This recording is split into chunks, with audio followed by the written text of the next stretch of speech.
সুপ্রিয় দর্শক, আসসালামু আলাইকুম। আপনাদের সবাইকে আমন্ত্রণ জানাচ্ছি বাংলা ভিউ টিভির সমসাময়িক প্রসঙ্গ লাইভ অনুষ্ঠানে।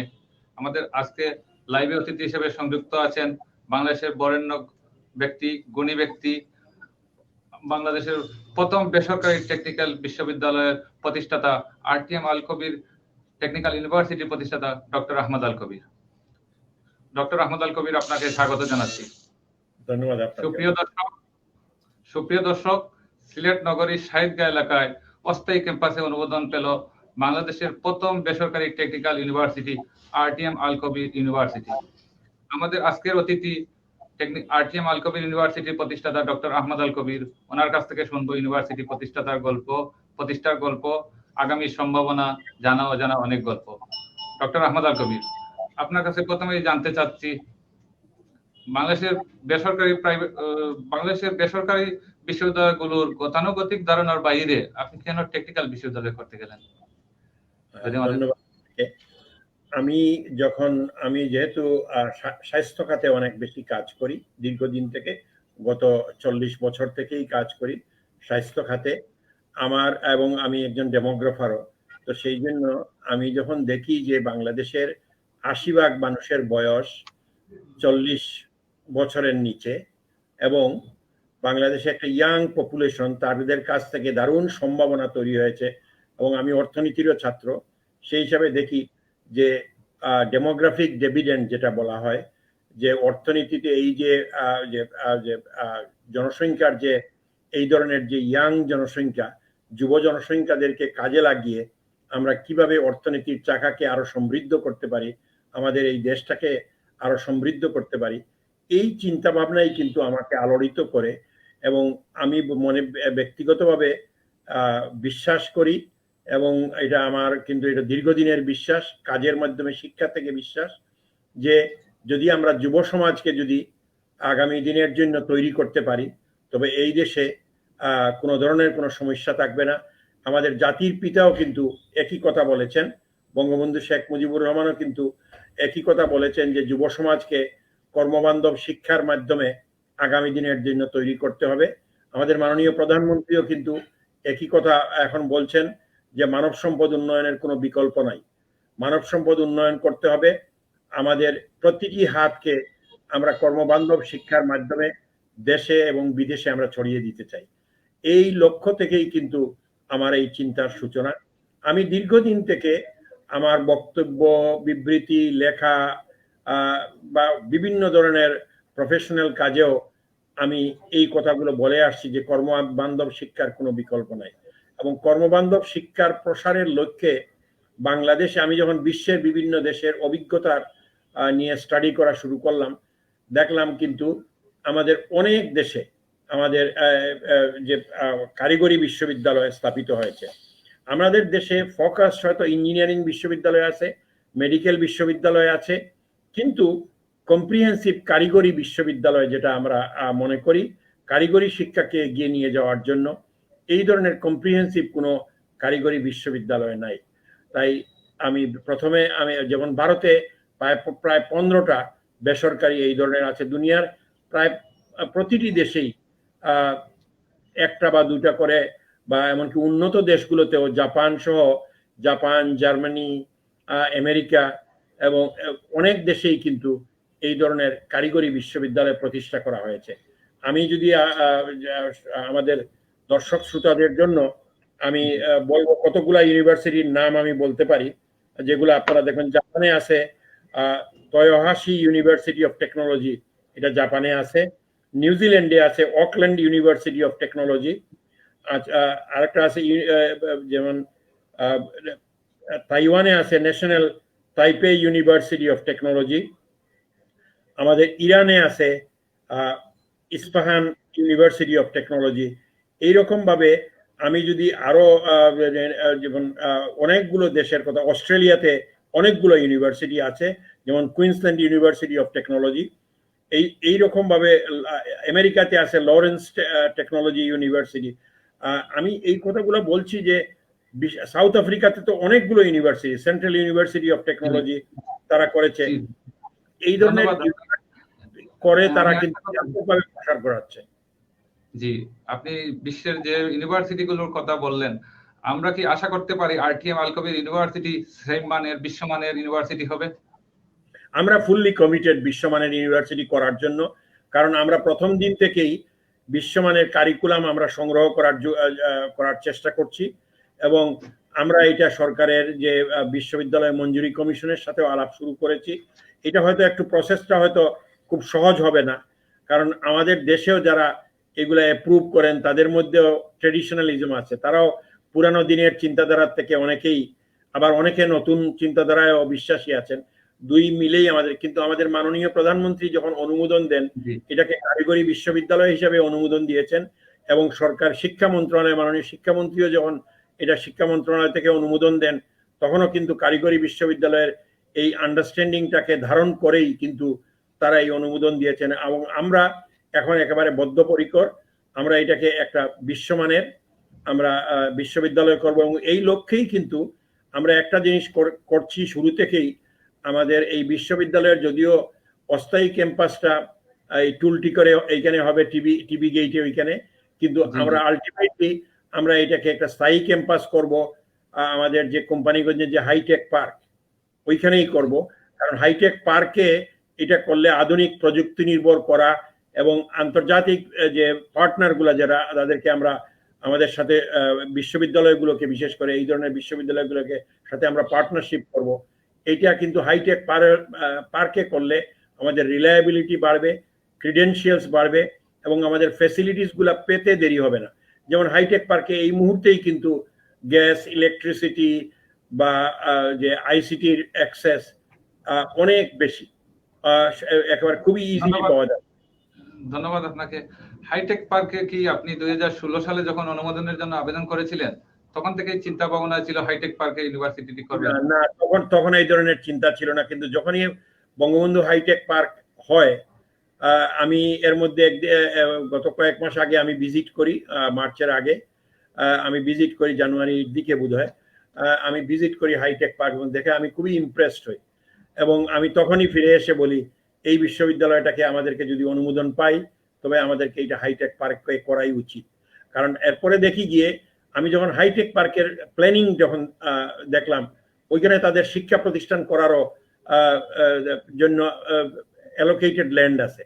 অতএব এইটার জন্য আমরা অ্যাপ্লাই করি, এবং এখন মোটামুটি চূড়ান্ত পর্যায়ে আছে যে আমরা হয়তো হাইটেক পার্কেই আমাদের এটাকে করতে পারবো। কারণ সরকারের যে উচ্চ পর্যায়ের, বিশেষ করে আমাদের ওই এলাকার কোম্পানিগঞ্জ এলাকার যে মাননীয় সংসদ সদস্য আছেন ইমরান আহমদ সাহেব, উনি খুবই উৎসাহী এইখানে করার জন্য, এবং উনি সর্বাত্মক চেষ্টা আমাদেরকে সহযোগিতা করছেন এই বিশ্ববিদ্যালয়টা যেন তার নির্বাচনী এলাকায় হয়। এবং যেহেতু এটা যে হাইটেক পার্কে, উনি সর্বাত্মক সহযোগিতা আমাদেরকে করছেন এবং আগামীতেও করবেন বলে আমরা বিশ্বাস করি। ধন্যবাদ আপনাকে। আচ্ছা, আরেকটা ব্যাপার আপনাকে বলছিলাম, আপনি অনুমোদনের ব্যাপার বলছিলেন। খুব সম্ভবত 2016 সালে অনুমোদনের জন্য আবেদন করেছিলেন, প্রায় 6টি বছর চলে গেল। মাঝখানে আপনি অনুমোদনের জন্য কি কি কাজ করেছিলেন, বা কখনো কি হতাশ হয়ে পড়েছিলেন? আর 2016 সালে আমাদের শিক্ষামন্ত্রী ছিলেন সিলেটের, তিনি কি আপনাকে সহযোগিতা করেছিলেন?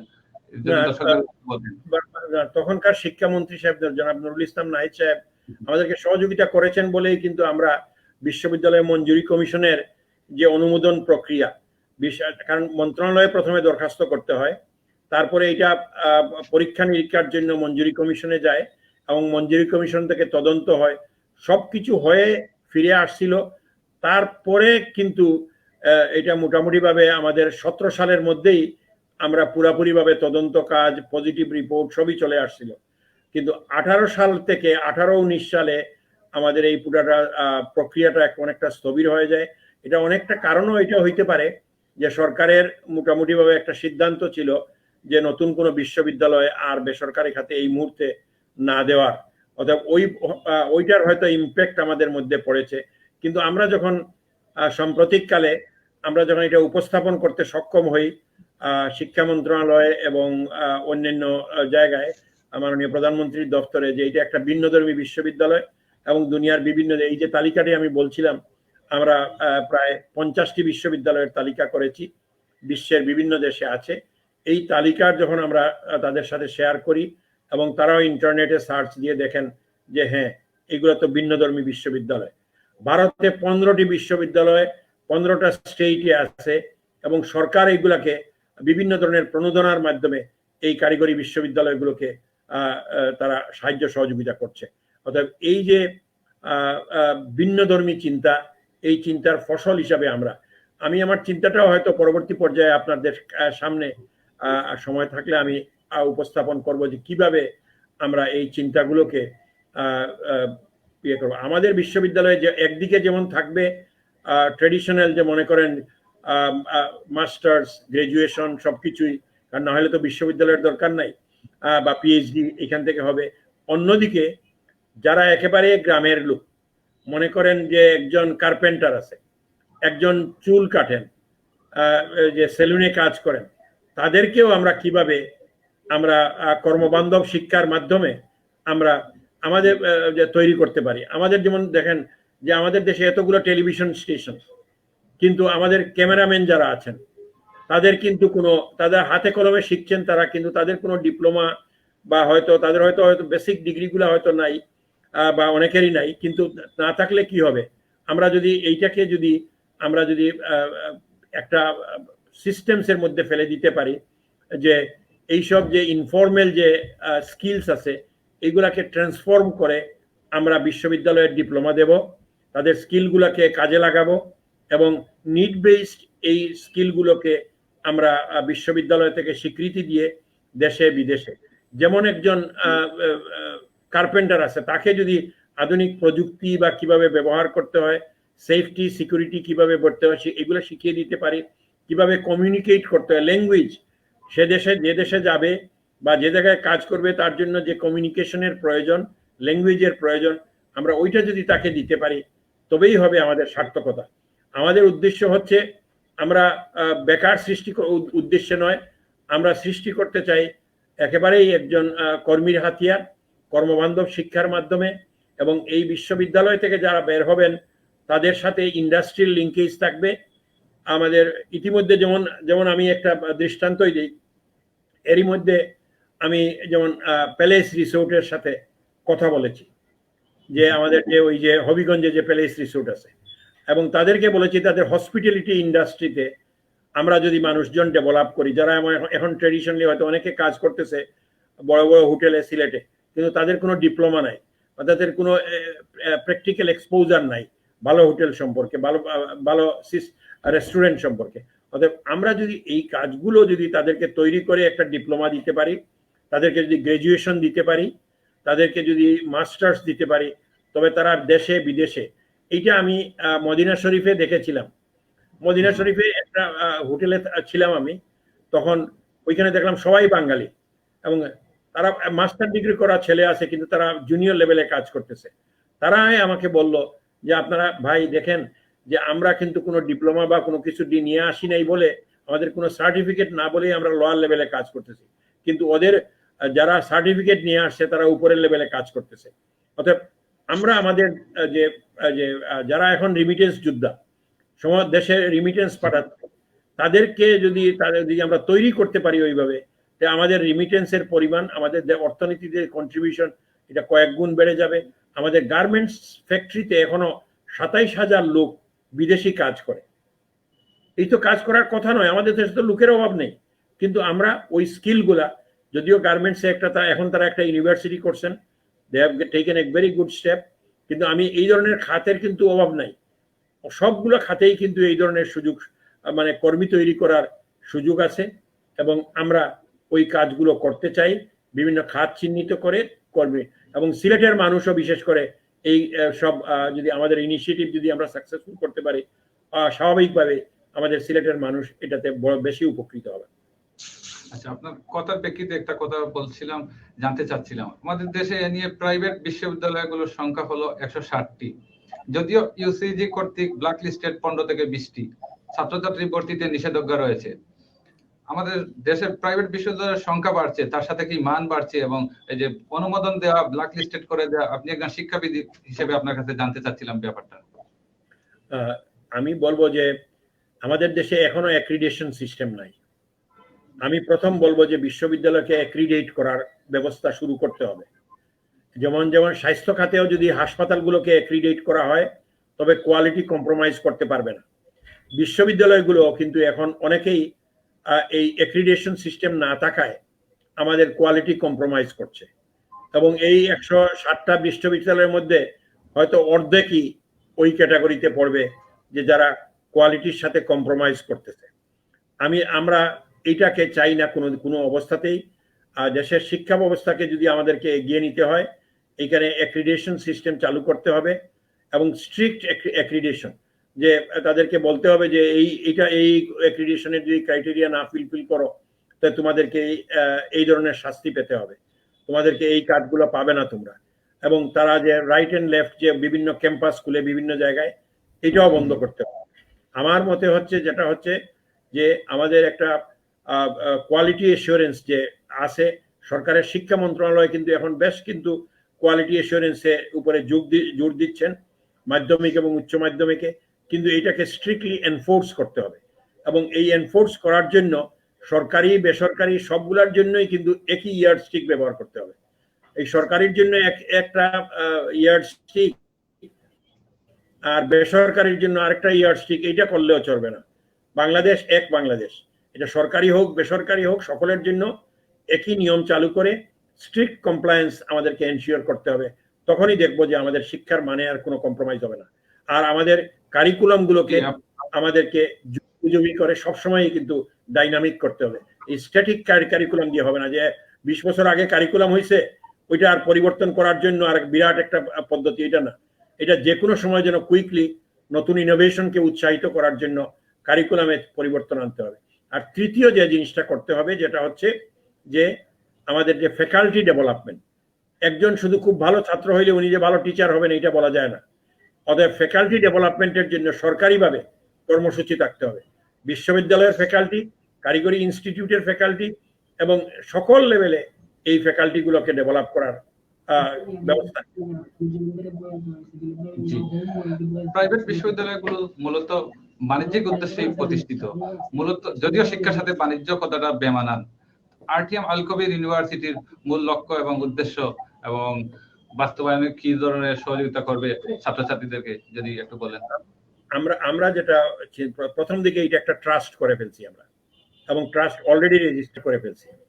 এটা একটা ট্রাস্টের আন্ডারে হবে, এবং এই বিশ্ববিদ্যালয়ের নামেই ট্রাস্ট, অথবা এইখানে আর ব্যক্তিগত কোনো বেনিফিটের সুযোগ থাকবে না। ট্রাস্টিরা সবাই কিন্তু আমার ঘনিষ্ঠজন, এবং আমরা আমাদের সম্পদ দিয়ে এটা করব, 1 নম্বর। 2 নম্বর হচ্ছে আমরা 6% স্টুডেন্টকে, আমরা 6% স্টুডেন্টকে আমরা এখনই আমরা প্রস্তাবনায় বলছি যে আমরা ফ্রি এডুকেশন দেব, কিন্তু এইটা 6%-এ আমরা লিমিট রাখতে চাই না। হয়তো প্রথম দিকে আমরা 6%-এই রাখবো, কিন্তু আস্তে আস্তে এটাকে আমি বৃদ্ধি করতে চাই, এবং আস্তে আস্তে ফ্রি এডুকেশন বা পার্শিয়াল ফ্রি এই ধরনের সাবসিডি দিয়েও এইগুলাকে আমরা চালানোর চেষ্টা করব। কিন্তু কোয়ালিটি কম্প্রোমাইজ করে না। কোয়ালিটিকে এনশিওর করার জন্য এটার ইনকামকেও এটাকে সাস্টেইনেবল করতে হবে। সেই জন্য এই কাজগুলো করব।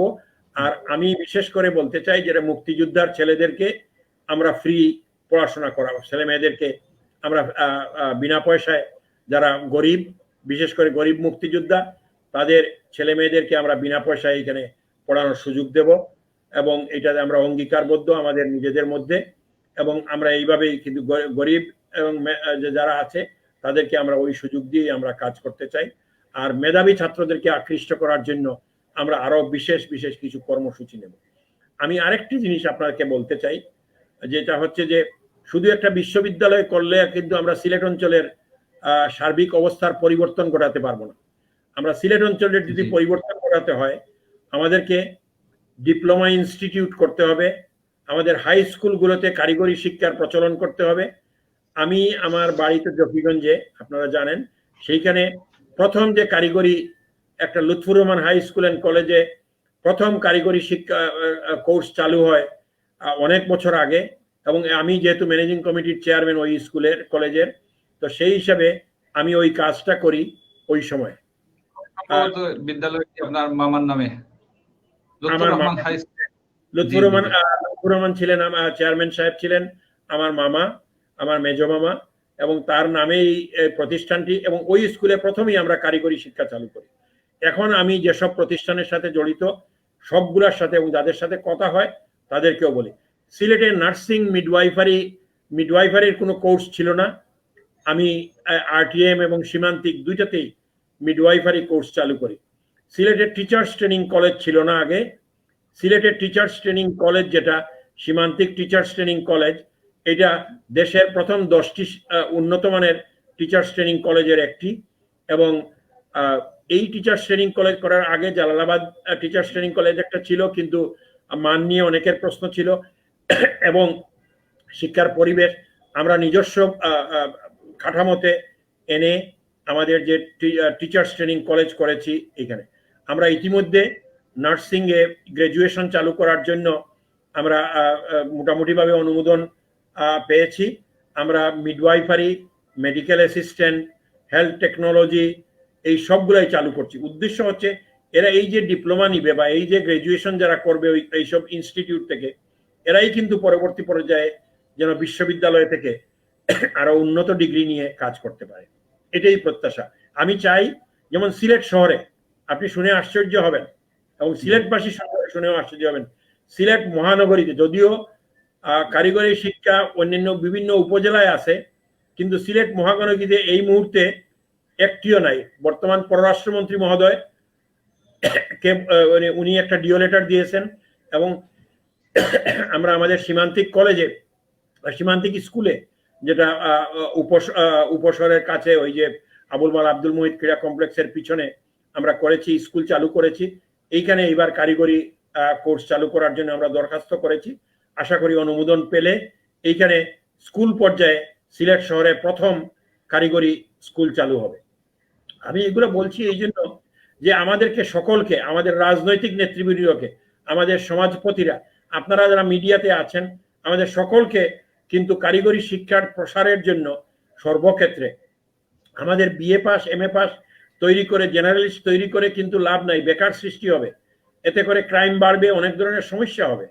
আমি ব্যক্তিগতভাবে মনে করি আমাদেরকে, আমাদের ছেলে মেয়েদেরকে অবশ্যই কারিগরি শিক্ষায় শিক্ষিত করে তুলতে হবে, এর কোনো বিকল্প নাই।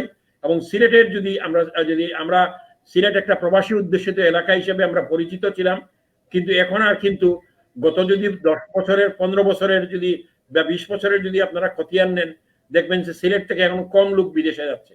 এর মানে হচ্ছে সিলেটে কিন্তু ওই যে প্রবণতা, যেটা এখন ডিপেন্ডেন্ট হিসেবে যারা যাচ্ছে, এর বাইরে কিন্তু খুব কমই যাচ্ছে। অতএব আমাদেরকে যদি ওই বাজার ধরতে হয়, ওই কম্পিটিশনে শরিক হতে হয়, অবশ্যই আমরা কর্মবান্ধব শিক্ষায় শিক্ষিত হয়ে আমাদের যুব সমাজকে তৈরি করতে হবে, আমাদের ভবিষ্যৎ প্রজন্মকে তৈরি করতে হবে, এর কোনো বিকল্প নাই।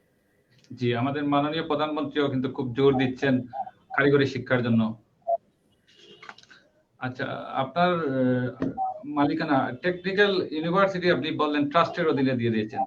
আমরা জানি আরটিএম একটি স্বতন্ত্র প্রতিষ্ঠান। আরটিএম এর সাথে টেকনিক্যাল ইউনিভার্সিটির যোগসূত্র কি, বা আরটিএম এর কি একটি প্রতিষ্ঠান, একটু ক্লিয়ার করলে আমাদেরকে। আরটিএম থেকে আমরা যেটা হচ্ছে, আরটিএম এটার যে স্পন্সরদের মধ্যে একজন, আরটিএম ওইটাও একটা রিসার্চ অর্গানাইজেশন এবং ওইটাও একটা প্রফিট অর্গানাইজেশন। আমরা ওই আরটিএম যেহেতু অংশীদার হবে, এবং আরটিএম কনসেপ্টটাও হচ্ছে রিসার্চ, ট্রেনিং এবং ম্যানেজমেন্ট। আমরা গবেষণা করতে চাই, আমরা জানতে চাই, আমরা প্রশিক্ষণ দিতে চাই, এবং আমরা সুষ্ঠু ব্যবস্থাপনায় এবং ব্যবস্থাপক হিসাবে তৈরি করতে চাই। ওই কনসেপ্ট থেকেই আমি কিন্তু আরটিএমও গঠন করেছিলাম, এবং এই আরটিএম এর কনসেপ্টটাকেই এখানে ধরে রাখবো এখানে এই টেকনিক্যাল ইউনিভার্সিটিতে। এবং এইখানে 3টা ইনস্টিটিউট হবে, আমরা প্রস্তাবনায় দিয়েছি এবং সরকার অনুমোদন দিলে। একটা ইনস্টিটিউটের নাম হচ্ছে centre for research, training and management international. এখানে প্রথম একটা ইনস্টিটিউট হচ্ছে এটা, সেন্টার হচ্ছে এটা, centre for research, training and management international. আরেকটা হচ্ছে, দ্বিতীয়টা হচ্ছে যে Bangabandhu institute for inclusive business and hi-tech development. এটা হচ্ছে দ্বিতীয় ইনস্টিটিউট হবে এখানে। এটার নাম হচ্ছে Bangabandhu institute for inclusive business and hi-tech development. আর তৃতীয় যে সেন্টার যেটা আমরা করার পরিকল্পনা নিয়েছি, সেটা হচ্ছে centre for education and community based services. আমরা আমাদের যারা শিক্ষিত সমাজ, আমরা কৃষিতে গ্রাজুয়েট হন, কিন্তু কোনোদিন তিনি কমিউনিটিতে যান না, মানে খুব কমই হয়তো কমিউনিটির সাথে সম্পর্ক থাকে। অতএব আমরা একটা সেন্টার ডেভেলপ করতে চাই যেটা যে শিক্ষাই দেব সেটা কমিউনিটির সাথে লিঙ্কেজ হবে। একজন যদি কোনো ইন্ডাস্ট্রি নিয়ে কাজ করতে চান তাকে ইন্ডাস্ট্রিতে কাজ করার অভিজ্ঞতা হাসিল করতে হবে। একজন কৃষিতে যদি পড়াশোনা করতে চান আমাদের এইখানে তাকে কৃষির অভিজ্ঞতা কমিউনিটিতে হাসিল করতে হবে। একজন পোলট্রি ফার্ম করতে চান, মানে ইয়েতে পোলট্রি নিয়ে পড়াশোনা করেন বা যে মৎস্য বা কৃষি ওইসবের কৃষির ওইসব অঙ্গ নিয়ে তাদেরকে ওইসব জায়গায়ও কিন্তু স্কিল ডেভেলপ করতে হবে, কাজ করে অভিজ্ঞতা নিতে হবে। শুধু বইয়ের শিক্ষা দিয়ে চলবে না। আমরা বইয়ের পাশাপাশি আমরা বলবো যে তাদেরকে অ্যাকচুয়ালি কমিউনিটির থেকে শিক্ষা কি নেওয়া যায়। আমাদের বইয়ের কথা থেকে আর কমিউনিটির চিন্তাধারার মধ্যে অনেক ফারাক আছে, ওইগুলাকে আমরা গবেষণার মাধ্যমে আমরা ব্রিজ আপ করতে চাই, যেটার মধ্যে যুগসূত্র সৃষ্টি করতে চাই। এতে করেই কিন্তু আমাদের পরিবর্তন আসবে। সমাজের পরিবর্তন করতে হবে, আমরা একা করতে পারবো না।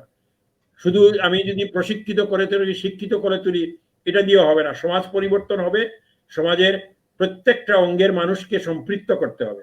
আমাদের একটা লক্ষ্য হবে এই সেন্টারের মাধ্যমে সমাজের ওই সকল অংশকে আমরা কিভাবে সম্পৃক্ত করতে পারি।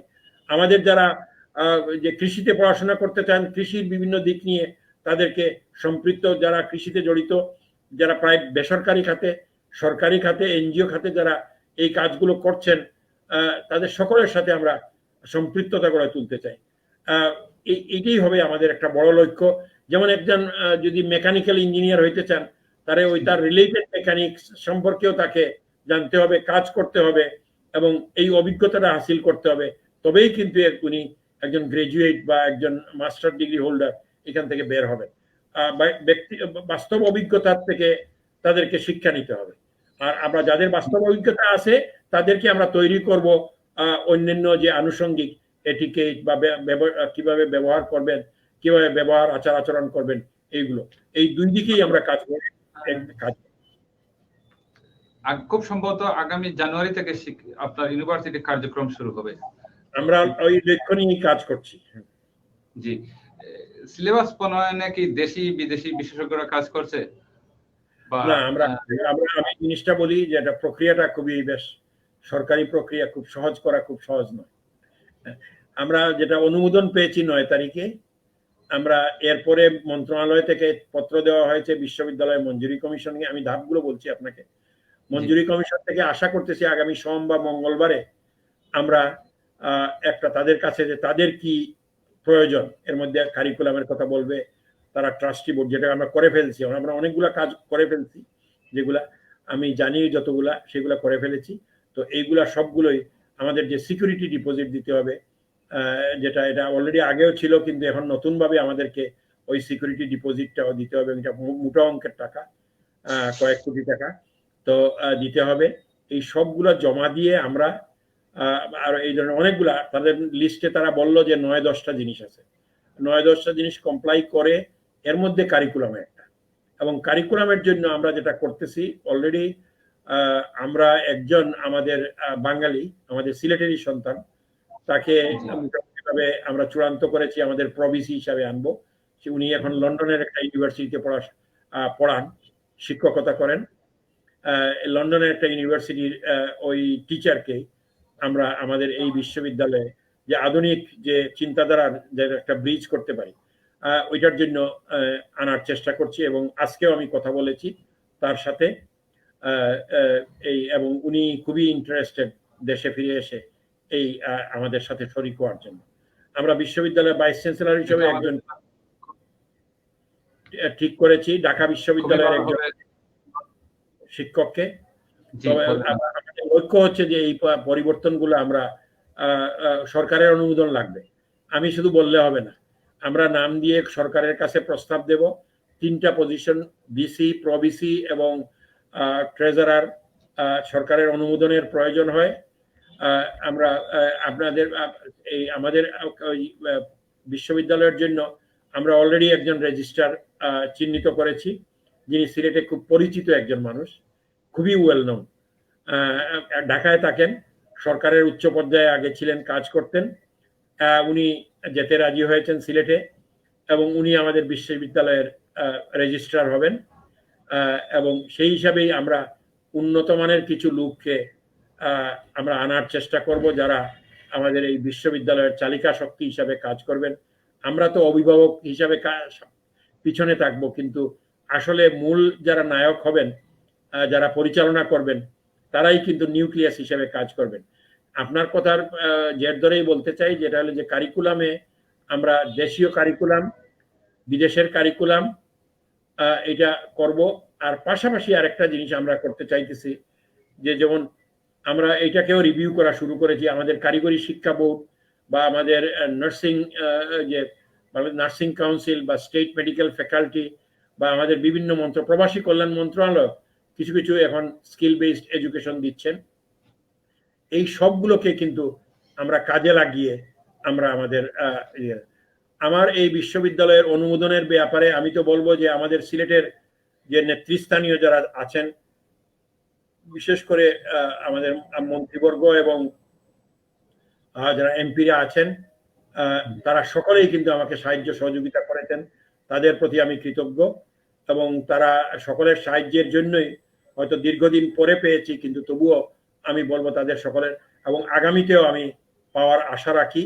কারণ এই কাজটা খুব সহজ কাজ নয়। আমি আমার ব্যক্তিগতভাবে মনে করি এটা জীবনের একটা চূড়ান্ত একটা বড় পাওয়া।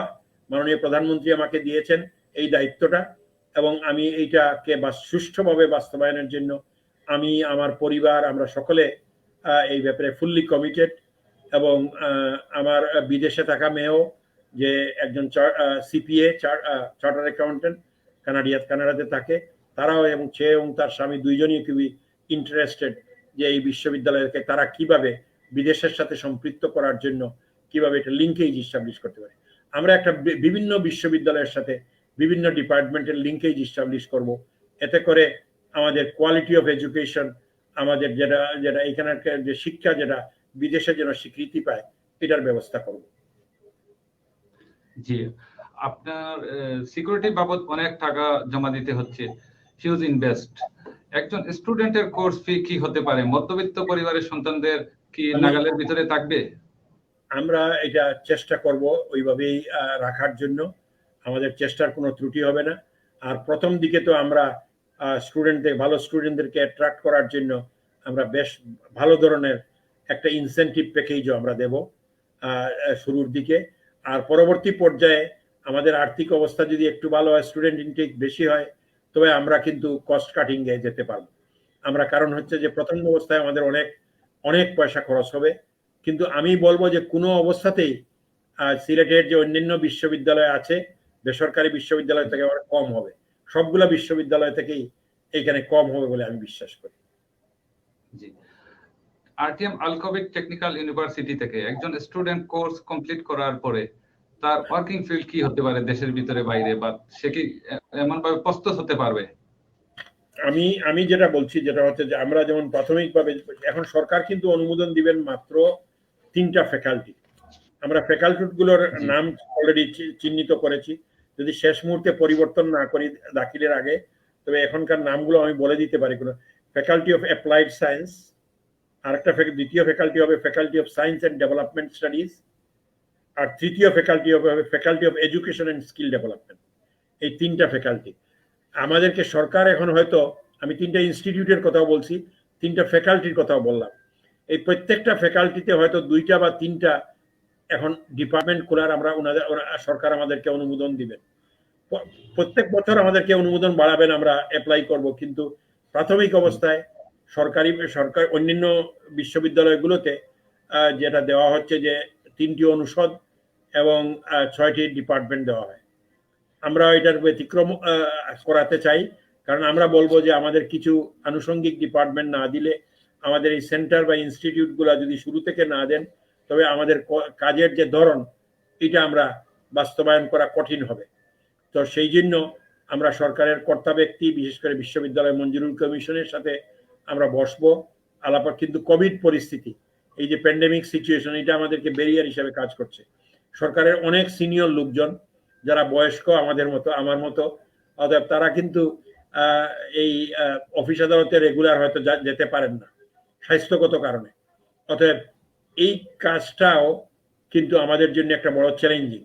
এই জন্য এই 3 মাসের মধ্যে আমরা এই কাজগুলো করতে চাই, কিন্তু বাধা আছে অনেক, বিশেষ করে সময় একটা বড় বাধা। আর বললাম যে কোভিড পরিস্থিতি আমাদেরকে অনেক বাধার সম্মুখীন, কিন্তু আমরা যেহেতু সবকিছুই ওভারকাম করেছি, আমরা ইনশাআল্লাহ আমরা এগুলো ওভারকাম করব। এবং সিলেটবাসীর সমর্থনে আমি দারুণভাবে অনুপ্রাণিত যে সিলেটের যে মিডিয়াগুলো, বিভিন্ন প্রিন্ট এবং ইলেকট্রনিক, যেভাবে আমাদেরকে এই উৎসাহ দিয়েছেন। শুধু তাই না, সিলেটের বিভিন্ন পর্যায়ের মানুষ টেলিফোন করে, সামাজিক যোগাযোগ মাধ্যমে আমাদেরকে উৎসাহিত করছেন। আমি তার জন্য সকলের কাছে কৃতজ্ঞ। এবং আমি বলবো আপনাদেরকে নিয়ে, এটা আপনাদের বিশ্ববিদ্যালয়, আমরা সকলে মিলে কাজ করে এটাকে আমরা সাকসেসফুল করব, এটাই আমার বিশ্বাস। আমি আপনাদের এই টেলিভিশন একটু কোভিড পরিস্থিতি নিয়ে আমি কথা বলবো। আমি শুধু ধন্যবাদ দেব যে আপনাদের এই নেটওয়ার্ককে, যে বাংলা ভিউ নেটওয়ার্ক, যেটা আপনার বাংলা ভিউ, তো এটাতে আমি অভিনন্দন জানাই। এবং আপনারা এই যে সুযোগটা করে দিয়েছেন আমি সবার সাথে শেয়ার করার, এটার জন্য আন্তরিকভাবে তাদের সকল পর্যায়ের কর্মকর্তা এবং যারা এটার ব্যবস্থাপনা বা স্পন্সর হিসেবে আছেন সকলকে আমি ধন্যবাদ জানাই। আমি কোভিড পরিস্থিতি নিয়ে আমি বলবো যে আমি খুবই, জি আপনি যে প্রশ্নটা একটু যদি রিপিট করেন। জি, কোভিড পরিস্থিতির কারণে দেশের সকল শিক্ষা প্রতিষ্ঠান বন্ধ আছে। এইচএসসি পরীক্ষা যথাসময়ে অনুষ্ঠিত হয় নাই, কিন্তু দেশের অন্যান্য সকল প্রতিষ্ঠান শর্ত সাপেক্ষে খুলে দেওয়া হয়েছে। আবার শীতে কোভিড পরিস্থিতির অবনতির আশঙ্কা করা হচ্ছে। একদিকে কমিউনিটি সেন্টারের মতো হিউজ পাবলিক গ্যাদারিং এর প্রতিষ্ঠান খুলে দেওয়া হচ্ছে, কিন্তু এইচএসসি পরীক্ষা যথাসময়ে হয় নাই। সরকার কি ইচ্ছা করলে কেন্দ্রের সংখ্যা বাড়িয়ে পরীক্ষা নিতে পারতো না? একজন শিক্ষাবিদ হিসেবে আপনার কাছ থেকে জানতে চাই। আমি বলবো এটা নিয়ে ডিবেট আছে, দুই পক্ষেই যুক্তি আছে এবং অখাট্য যুক্তি দুই দিকেই আছে।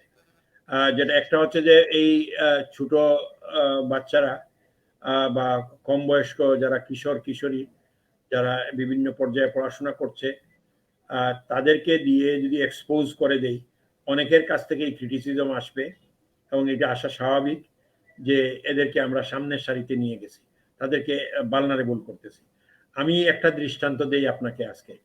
আমি বিভিন্ন প্রতিষ্ঠানের সাথে বিভিন্ন ধরনের, একটা মেডিকেল কলেজের শেষ বর্ষের ছাত্রদের একটা পরীক্ষা হচ্ছে নেওয়ার জন্য প্রায় 100 জন ছাত্র এক জায়গায় আসছেন। তাদের এই 100 জনের, আমি আমার সিদ্ধান্তেই কোভিড পরীক্ষা হয়, 100 জনের মধ্যে 28 জনের নেগেটিভ পজিটিভ পাওয়া গেছে। বুঝতে পারতেছেন যে সমাজে কিভাবে কোভিড পরিস্থিতিটা। আমরা ভারতের দিকে যদি তাকাই, আমরা দেখতে পাচ্ছি যে আজকে বিশ্বের মধ্যে সবচেয়ে হাইয়েস্ট ভারতে, আমাদের পার্শ্ববর্তী দেশ। অতএব আমাদের মানুষজন কিন্তু এখনো কিন্তু কেয়ারলেস, আমি বলবো একেবারেই কেয়ারফুল না এই কোভিড পরিস্থিতিতে। এখনো আমরা মাস্ক পরি না, আমরা আমাদের যে স্বাস্থ্য সুরক্ষার যে নীতিমালা আমরা পালন করি না। এটা একটা ব্যাপকভাবে একটা রোগ হিসাবে যে আছে, এটা আমরা অনেকে স্বীকারও করতে চাই না। আমরা শুধু যে নিজেদের জীবন জীবিকার কথাই বলে আমরা এটার থেকে বের হতে চাই। আমি বলবো যে আপনি যে কথাটা বলেছেন, আমাদের পরীক্ষা নেওয়ার জন্য ব্যবস্থা করা উচিত। আমরা এইভাবেই চলতে হবে হয়তো যতদিন পর্যন্ত আমাদের ভ্যাকসিন না বের হবে। অতএব এটার জন্য পরীক্ষা শেয়ার করছি। শিক্ষা বোর্ডের চেয়ারম্যান বৃন্দরা গত দুপুর 2টায় মিটিং এ বসেছিলেন, কোনো সিদ্ধান্ত হয় নাই এইচএসসি পরীক্ষা কবে হবে। এরকম যারা ছাত্রছাত্রী আছে তারা একরকম অনিশ্চয়তার ভিতর আছে, তাদের উদ্দেশ্যে কি বলার আছে? আমি ব্যক্তিগতভাবে মনে করি পরীক্ষা নেওয়া উচিত। আপনি যেভাবে বলেছেন যে সেন্টারের সংখ্যা বাড়িয়ে সামাজিক দূরত্ব বজায় রেখে ছাত্রছাত্রীদের পরীক্ষা নেওয়া উচিত। এগুলাকে থামিয়ে রাখার কোনো কারণ নাই।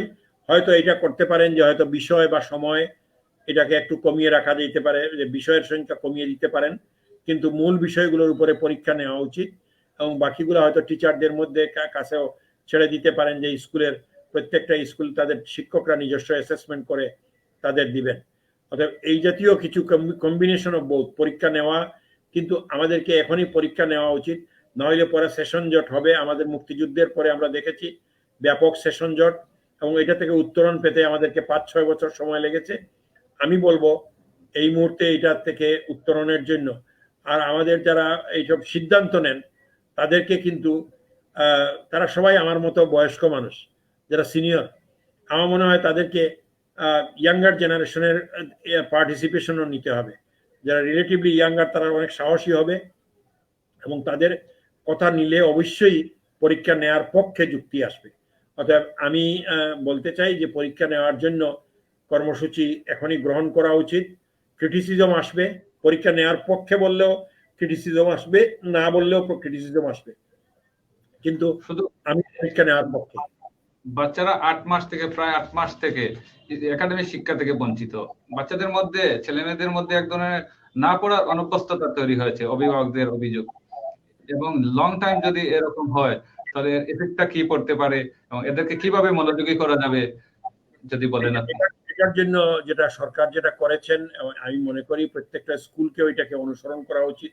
আমি যেসব প্রতিষ্ঠানে সাথে সম্পৃক্ত আছি, যে অনেকগুলো শিক্ষা প্রতিষ্ঠানের সাথে, সবগুলোতেই আমরা কিন্তু যেটা করেছি, যেটা হচ্ছে এবং করছি এখন, যে অ্যাসাইনমেন্ট দেওয়া, স্টুডেন্টদেরকে অ্যাসাইনমেন্ট দেওয়া রেগুলারলি। টিচার, শিক্ষকরা তাদের স্কুলে বা কলেজে আসবেন এবং তারা অ্যাসাইনমেন্ট তৈরি করে দিবেন, এবং টাইম বাউন্ড অ্যাসাইনমেন্টও দেওয়া সম্ভব।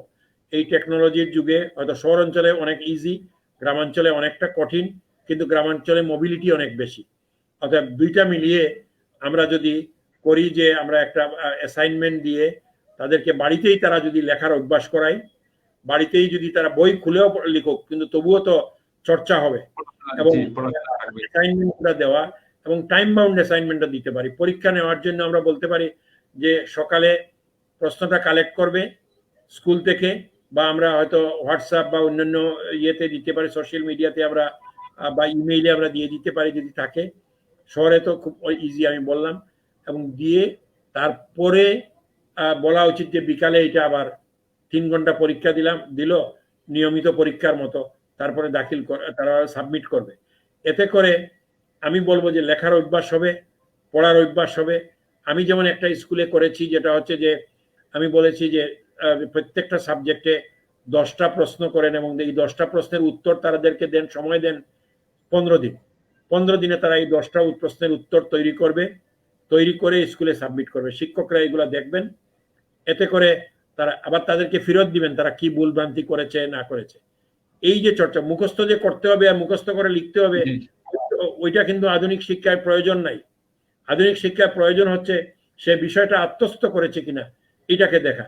এই আত্মস্থ করার বিষয়টা চলে আসে, আমাদের ওই যে আপনি যেটা বলছেন যে একটা বিরাট গ্যাপ সৃষ্টি হয়েছে, এই গ্যাপ থেকে আমরা বের হয়ে আসতে পারবো। জি, আবার ইউনিভার্সিটি নিয়ে কথা বলছিলাম। বাংলাদেশের প্রথম বেসরকারি টেকনিক্যাল বিশ্ববিদ্যালয় ক্যাম্পাস আপনি চাইলে রাজধানী শহর ঢাকা বা দেশের যে কোনো বড় শহরে করতে পারতেন। উত্তরটা আমাদের সবারই জানা, তারপর আপনার মুখে শুনতে চাই কেন সিলেটকে বেছে নিলেন? না, আমার শিকড়ের টান, এটাতে বলতে হবে। প্রথম কথা হলো যে আমার শিকড় ওইখানে, আমার সব কিছু চিন্তা চেতনা, আমার বাল্যকাল, আমার যে কিশোরকাল, আমার জীবনের বড় একটা অংশ, আমি পড়াশোনাও করেছি সিলেটে। অতএব এইটাই হলো আমার যে এই শিকড়ের টানে আমার এটা দায়িত্ব। আমার দেশও বাংলাদেশ, এই ব্যাপারে আমার কোনো দ্বিধাদ্বন্দ্ব নাই। বাংলাদেশের যে কোনো অঞ্চলের মানুষ ওইখানে পড়াশোনা করতে পারবে এবং তাদের জন্য দুয়ার খোলা থাকবে। কিন্তু আমার যে অবস্থান, আমার অবস্থানে আমার শিকড়ের টানের উপরে আমার দায়িত্ববোধ থেকে আমি সারা জীবন ইন্টারন্যাশনাল জব করেছি। আমি খুবই লাকি যে আমার জীবনের শুরু থেকেই আমি প্রথমে সরকারি চাকরি করি খুব কম দিন, তারপরেই কিন্তু ইউনাইটেড নেশনস সহ বিভিন্ন প্রতিষ্ঠানে এবং ইন্টারন্যাশনাল জব আমার করার সুযোগ হয়েছে, এবং দেশে বিদেশে কাজ করার সুযোগ হয়েছে। এখন আমার সামাজিক দায়িত্ব হিসাবে আমি গত কয়েক বছর থেকে আমি এইসব কাজ করছি, এবং এটা আমার সামাজিক দায়িত্বের কর্পোরেট সোশ্যাল রেসপন্সিবিলিটি না, আমার ইন্ডিভিজুয়াল সোশ্যাল রেসপন্সিবিলিটি হিসাবে নিচ্ছি। জি, আপনার সাথে একমত। আপনার প্রতিষ্ঠিত এনজিও সীমান্তিক আরটিএম এর মাধ্যমে অনেকগুলো school, college, teachers training college, paramedic institute, midwifery institute, nursing institute আপনি করেছেন।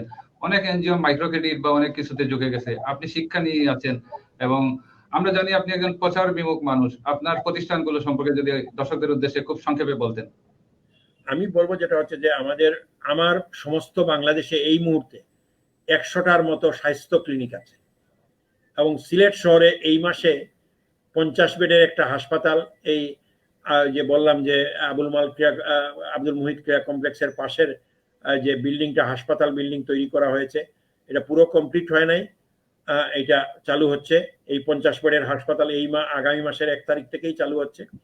আগামী মাসের 1 তারিখ থেকে আশা করি আমাদের যে একটা করোনা টেস্টিং এর জন্য সিলেট বিভাগে একমাত্র private sector corona testing lab, যে পিসিআর ল্যাব আমরা শুরু করতে যাচ্ছি। এইখানে একটা সরকার নির্ধারিত ফির বিপরীতে যে কোনো জন করোনা টেস্ট করতে পারবেন।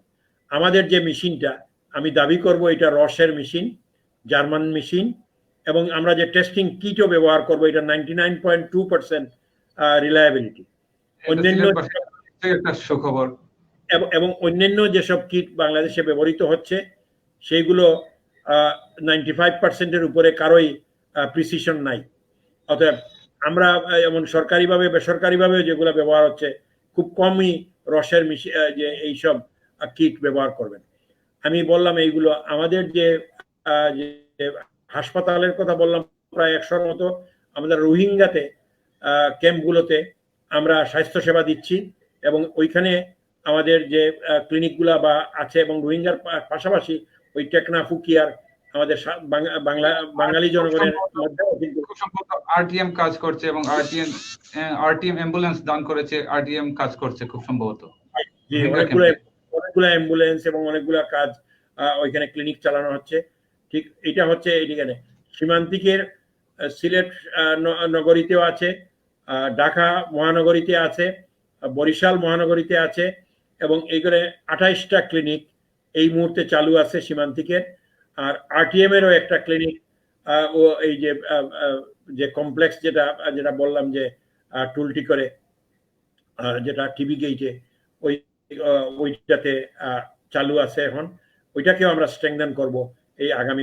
অলরেডি কনস্ট্রাকশন শুরু হয়ে গেছে, আজকে থেকেই কনস্ট্রাকশন শুরু হয়েছে ওইখানে কাজের যেগুলো যে অসম্পূর্ণ কাজগুলো সমাপ্ত করার জন্য, যাতে করে আমরা একটা ফুল প্লেজের হসপিটাল এবং ইউনিভার্সিটির জন্য সেপারেট একটা এন্ট্রি দিয়ে আমরা একটা সুন্দরভাবে এই অস্থায়ী কার্যালয়ে যেন আমরা সুন্দরভাবে একটা আধুনিক মানসম্মত ক্যাম্পাস তৈরি করতে পারি। এটার প্রক্রিয়া আজ থেকেই শুরু হয়েছে, কাজ শুরু হয়ে গেছে এবং এই কাজটা আমরা চালিয়ে যাব আগামী 2-3 মাস। আমার বিশ্বাস যে আমরা পুরাপুরি, অলরেডি একজন আর্কিটেক্টের সাথে যোগাযোগ করেছি আমরা, আর্কিটেক্ট ইন্টেরিয়র ডিজাইন করবেন এবং ডিজাইন করে এই কাজগুলো করেন। আমরা সবকিছুই চেষ্টা করব মানসম্মত করার জন্য, আর বিশেষ করে আমাদের নিজস্ব ক্যাম্পাসে আমরা একেবারে আধুনিক উন্নত মানের যে করতে পারি, এটাই আমাদের প্রত্যাশা। আমাদের সম্পদের সীমাবদ্ধতা আছে, কিন্তু আমরা সকলকে নিয়ে ডেফিনেটলি আমরা কাজ করব। আমরা পার্টনারশিপ করব বা আন্তর্জাতিকভাবে বিভিন্ন ইন্টারন্যাশনাল অর্গানাইজেশনের সাথে, তারা যদি আমাদের সাথে আসে আমরা এটাকে আরো আন্তর্জাতিক মানের পরিসরে নিয়ে যাওয়ার জন্য, তাদের সাথে পার্টনারশিপ করার জন্য আমরা প্রস্তুত। এ ব্যাপারে আমরা সরকারকে জানিয়েছি যে আমরা ইন্টারন্যাশনাল পার্টনারশিপ আমরা গড়ার জন্য আমরা প্রস্তুত। আপনি প্রতিষ্ঠানের সীমান্তিক আরটিএম এর বাইরে ব্যক্তিগত উদ্যোগে আপনার সময় সুযোগ কাজে লাগিয়ে সরকারি অর্থায়নে জকিগঞ্জে অনেক কাজ করেছেন, যদি একটু বলতেন। আমি ওইটার আগে আমি বলবো যে আমার একটা মেডিকেল কলেজও আছে টঙ্গীতে। আমরা কয়েকজন সিলেটের কয়েকজন মিলে আমরা এই মেডিকেল কলেজ, এটা 20 বছর হয়ে গেছে। এটাও অনেক বড় medical college, international medical college and hospital. আমি ওইটারও গভর্নিং বডি। আমি প্রোগ্রামের মাঝখানেই বলেছি আপনি একজন প্রচার বিমুখ মানুষ, এজন্য জানে না লোকজন। আমি একটা বাংলাদেশে যে বিদেশে যেরকম ভাবে ক্রেডিট রেটিং হয়, আমি একটা ক্রেডিট রেটিং কোম্পানিও করেছি বাংলাদেশে। এটা আমাদের প্রথম দিকের কাজ, অনেক বছর হয়ে গেছে। এই ক্রেডিট রেটিং কোম্পানির মাধ্যমেও আমরা কিন্তু অনেক ধরনের রেটিং কাজ করি। যেমন বিভিন্ন প্রতিষ্ঠানের ইন্টারন্যাশনাল রেটিং এর প্রয়োজন হয়, তাদেরকে এমনকি লোন নেওয়ার জন্য এখন রেটিং এর প্রয়োজন হয়। তো এই রেটিং এর কাজগুলো আমার ওই কনসাল্টিং গ্রুপ করে থাকে। আমি এগুলা বলছি এই জন্য যে এই ধরনের অনেক কিছুর সাথেই আরো ব্যক্তিগত জীবনে আমি যেমন মনে করেন বাংলাদেশ সরকারের যে আমাদের মাননীয় প্রধানমন্ত্রীর প্রাইড প্রজেক্ট কমিউনিটি ক্লিনিক, আমি মাননীয় প্রধানমন্ত্রী আমাকে কমিউনিটি ক্লিনিক হেলথ ট্রাস্টের ট্রাস্টি বোর্ডের মেম্বার করেছেন। এটা আমার জন্য একটা বিরাট পাওয়া। আমি বাংলাদেশের মেডিকেল বিশ্ববিদ্যালয়ের মেম্বার করছেন। আমাদের ঢাকার যে শেরেবাংলা নগরে যে শিশু হাসপাতাল আছে ওইটারও ট্রাস্টি বোর্ডের আমি মেম্বার। এটা সরকার থেকে করা হয়েছে। এগুলো বলছি এই জন্য যে আমাদেরকে কাজের ভালো কাজ করলে মানুষজনকে যে বিভিন্ন দায়িত্বে দেওয়া হয় এবং এইগুলা করছি এই জন্য যে মানুষের জন্য। এটার থেকে আমার 2 পয়সা পাওয়ারও সুযোগ নাই, আমার সময় দেওয়ার সুযোগ আছে, উপদেশ দেওয়ার সুযোগ আছে। এবং এই কাজগুলো যেমন গত 3 দিন আগে আমাদের পরিকল্পনা মন্ত্রণালয়ে যে 8ম পঞ্চবার্ষিকী পরিকল্পনা নিয়ে, স্বাস্থ্য খাতের পরিকল্পনা নিয়ে একটা আলোচনার আয়োজন করেন। আমাকে বেসরকারি খাত থেকে আমাকেই ডাকা হয় ওই আলোচনায় শরিক হওয়ার জন্য। আর ব্র্যাক বিশ্ববিদ্যালয়ের চেয়ারম্যানকে ডাকা হয়, যে আগে যে আমাদের কেয়ারটেকার গভর্নমেন্টের অ্যাডভাইজার ছিলেন। তো আমরা দুইজনে হোসেন জিল্লুর রহমান মানব সম্পদ। জি, আমি ধন্যবাদ আপনাকে। আপনি কাজ করছেন মানব সম্পদ উন্নয়নে, আপনার কাজের স্বীকৃতি স্বরূপ মাননীয় প্রধানমন্ত্রী আপনাকে বিভিন্ন কমিটিতে দিচ্ছেন। আপনি জাতীয় এবং আন্তর্জাতিক অনেক পরামর্শক কমিটিতে আছেন। হয়তো আগামীতে আপনি আপনার কাজের স্বীকৃতি স্বরূপ রাষ্ট্রীয় সম্মাননা পাবেন। আমরা প্রত্যাশা করি আপনি রাষ্ট্রীয় সম্মাননা পান। আপনি সবকিছুর বাইরে আপনি একজন রাজনীতিবিদ এবং জকিগঞ্জ কানাইঘাটের মানুষের একটা প্রত্যাশা আপনাকে জনপ্রতিনিধি হিসেবে দেখতে চায়। ডক্টর আহমদ আল কবির, রাজনীতিবিদ হিসেবে আপনার ভবিষ্যৎ পরিকল্পনা যদি সংক্ষেপে বলেন। আমি যেটা হচ্ছে যে আমি মানুষের রাজনীতি করি। আমি রাজনীতি যদি বলেন যে আমার এটা রক্তবান, আমি মুক্তিযুদ্ধ করেছি। আমি মুক্তিযুদ্ধের চেতনায় বিশ্বাসী। মুক্তিযুদ্ধের চিন্তা চেতনাকে বাস্তবে রূপ দেওয়ার জন্য যা কিছু এটার জন্য যদি রাজনীতি করতে হয় রাজনীতি করব, সমাজনীতি করতে হয় আমি সমাজনীতি করব, এবং আমি করছিও তাই। আমি সকল সময় মানুষের রাজনীতি করি। আমার কাছে কোনো মানুষের এবং দলমত নির্বিশেষে যারা বাংলাদেশকে বিশ্বাস করে সে যে কোনো দলেরই হোক তাকে আমি সম্মান করি। রাজনীতিতে ভিন্ন মত থাকতে পারে, তার আমার মতের সাথে। আমি জাতির পিতা বঙ্গবন্ধু শেখ মুজিবুর রহমানের অনুসারী। আমি তার নীতি আদর্শ বাস্তবায়নের জন্য অঙ্গীকারবদ্ধ। মাননীয় প্রধানমন্ত্রী রাষ্ট্রনায়ক শেখ হাসিনার যে দেশ পরিচালনা করছেন তাতে আমি শরিক হতে চাই, বিভিন্নভাবে কাজ করতে চাই।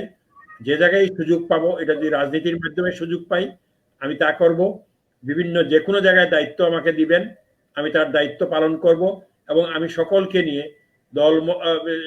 নিয়ে আমি মানুষকে নিয়ে, আমার সাধারণ মানুষকে নিয়ে আমি কাজ করব। আমার লক্ষ্য কিন্তু একটা, আমাদের জাতির পিতা যেটা বলেছেন যে দরিদ্র মানুষের উন্নয়নের জন্য, বাংলাদেশের যে দুঃখী মানুষের উন্নয়নের জন্য আমাদেরকে কাজ করতে হবে। আমাদের রাষ্ট্রনায়ক শেখ হাসিনা এটাতে অনেকটা সফল হয়েছেন, কিন্তু আমাদের অনেক দূর যেতে হবে আমাদের এই পরিবর্তন আনার জন্য। আমরা একটা মধ্য আয়ের দেশে পা দিয়েছি, কিন্তু এই মধ্য আয়ের দেশকে আমরা যদি সঠিকভাবে, এই কোভিড আমাদেরকে দারুণভাবে ক্ষতিগ্রস্ত করেছে। আপনি একটা স্ট্যাটিস্টিক্স দেই আপনাকে, যে এডিবির একটা রিপোর্ট গত কয়েকদিন আগে বের হয়েছে। সেইখানে বলা হচ্ছে যে এশিয়ার পুরো সবগুলো দেশের মধ্যে বাংলাদেশের জিডিপির গ্রোথ হবে, ওই রিপোর্টে বলছে যে 5%-এর উপরে, 5.5%-এর মতো। আর বাকি কোনো দেশের, এখানে ভারত, চায়না সহ কোনো দেশেরই কিন্তু জিডিপি গ্রোথ 2%-এর উপরে হবে না, 2%-এর নিচে হবে। অনেকের নেগেটিভ গ্রোথ আছে। অতএব আমরা আল্লাহর শুকরিয়া, আমরা যে বর্তমানে আমরা অনেক ভালো আছি। আমি ওইটাতে এই যে রাষ্ট্রনায়ক শেখ হাসিনার যে উন্নয়ন কর্মকাণ্ড, এটাতে অংশীদার হতে চাই, কাজ করছি এবং আগামীতে আরো কাজ করার প্রত্যাশা রাখি, আল্লাহ যদি সুস্থ রাখেন। আপনি অত্যন্ত কর্মব্যস্ত মানুষ, কাজপ্রিয় মানুষ। আমাদের অনুষ্ঠানে, আমাদের লাইভে সংযুক্ত হওয়ার জন্য আপনাকে ধন্যবাদ জানাচ্ছি। আপনার প্রতি, আপনার ইউনিভার্সিটির জন্য শুভকামনা। আরটিএম আল কবির ইউনিভার্সিটি একটি বিশ্বমানের ইউনিভার্সিটি হোক। বাংলাভিউ পরিবারের পক্ষ থেকে আপনাকে ধন্যবাদ জানাচ্ছি এবং কৃতজ্ঞতা জানাচ্ছি আমাদের সাথে সংযুক্ত হওয়ার জন্য। ধন্যবাদ আপনাকে জসিম, আপনি যে এইটা সুন্দর একটা সঞ্চালনা করেছেন তার জন্য, এবং আপনার যে বাংলা ভিউ টেলিভিশন টিভিকেও আমি একইভাবে ধন্যবাদ জানাই, এবং আপনাদের সহযোগিতা সকল সময় আমাদের কাম্য আমরা পাবো বলে বিশ্বাস করি। ধন্যবাদ আপনাকে। দর্শক, আজকে এখানেই বিদায় নিচ্ছি। দেখা হবে আগামী পর্বে নতুন কোনো বিষয় নিয়ে, নতুন কোনো অতিথির সাথে। সে পর্যন্ত ভালো থাকুন, সুস্থ থাকুন। ধন্যবাদ সবাইকে। আসসালামু আলাইকুম।